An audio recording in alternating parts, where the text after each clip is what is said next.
বর্তমানে শেয়ার বাজারে বা ইকুইটি মার্কেটে একটা কারেকশন চলছে, আর এই কারেকশনের মেন কারণ হলো ইরানের সঙ্গে আমেরিকা এবং ইসরায়েলের একটা যুদ্ধ।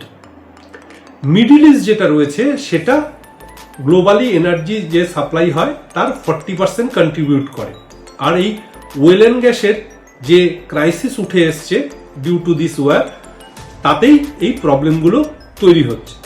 এখন প্রশ্ন হলো মার্কেট কতটা নিচে যেতে পারে। তো এরকম একটা পরিস্থিতিতে কেউ জানে না যে মার্কেট কোথায় যেতে পারে বা কবে রিভার্সাল নেবে।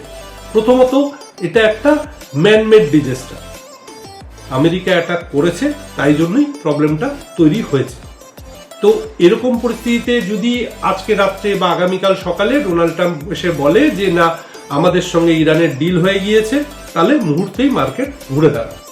তো আমরা জানি না এটা কোথায় গিয়ে দাঁড়াচ্ছে।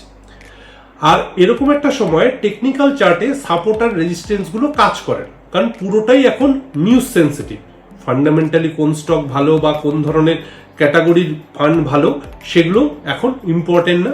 ইম্পর্টেন্ট মার্কেটে প্যানিক চলছে, তাই জন্য ফরেন ইনভেস্টাররা এবং কিছু ডোমেস্টিক ইনভেস্টার অনেকেই হয়তো সেল করছেন বা ফ্রেশ পজিশন ক্রিয়েট করছেন না, সেই জন্যই মার্কেটে এই ফলটা হচ্ছে এবং এটা যে কোনো সময় একটা টার্ন অ্যারাউন্ড স্টোরিও হতে পারে।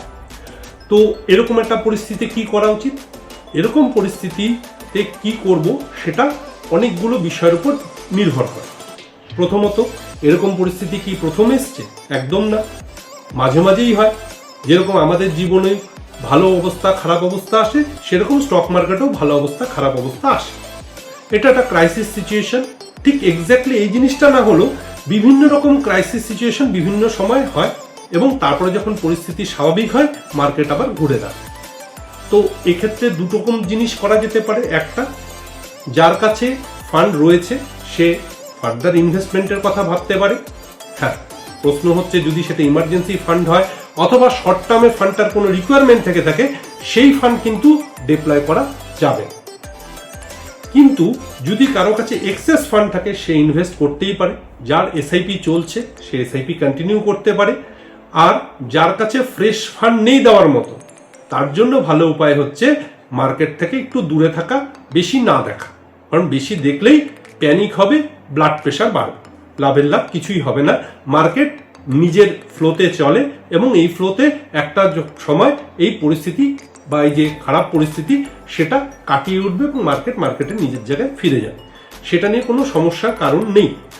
একটা কথা বলার, সেটা ভিক্স যেটা ভোলাটিলিটি ইন্ডেক্স, যেটাকে ফিয়ার ইন্ডেক্স বলা হয়, সেটা 24 পার করে গিয়েছে।